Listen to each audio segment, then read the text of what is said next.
नमस्कार, राम राम. तर आजचा व्हिडिओ हा खास जिम करणाऱ्यांसाठी किंवा घरी व्यायाम करणाऱ्यांसाठी.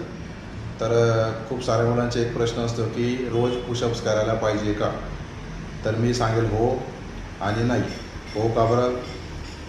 कारण जो व्यक्ती घरी व्यायाम करत असेल, ज्याच्याकडे कुठल्याही प्रकारचे इक्विपमेंट्स अवेलेबल नसतील किंवा वेट्स अवेलेबल नसतील, तर तो बॉडी वेट एक्झरसाईज म्हणजे पुशअप्स, पुलअप्स, स्क्वॉट्स करू शकतो डेली. काही हरकत नाही आहे, कारण त्याच्याकडे दुसरं ऑप्शन नाही आहे. पण जो व्यक्ती रोज जिमला जातो आहे, तर जिममध्ये आपण काय करतो, कारण आपल्या तिथं वेट्स अवेलेबल असतात, इक्विपमेंट्स अवेलेबल असतात, की जेणेकरून आपण तिथं गेल्यानंतर प्रत्येक मसलला टार्गेट करू शकतो, प्रत्येक मसलला ब्रेक करू शकतो. म्हणून आपण जिममध्ये जातो.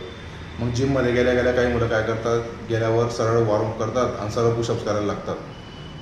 तर एवढे पुशअप्स करतात की पूर्ण एनर्जी तिथेच घालून देतात. त्याच्यानंतर मग त्यांचा जो मेन मसल असतो, तिथे त्यांची पाहिजे तेवढी एनर्जी लागत नाही, कारण ते डेली पुशअप्स करतात.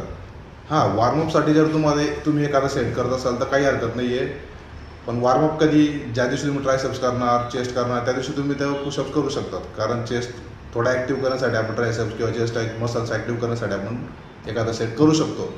पण जर तुम्ही गेल्या गेल्या पुशअप्स करताय, पूर्ण एनर्जी तिथं लावताय, तर तुमची मेन मसलला एनर्जी लागणार नाही आणि तुमचा मसल, तो जो मसल असेल त्या दिवशी, तो पूर्णपणे किंवा प्रॉपर पद्धतीने तो ब्रेक होऊ शकत नाही. आणि जोपर्यंत तुमचा मसल ब्रेक नाही होणार, तोपर्यंत मसल ग्रोथ होत नाही.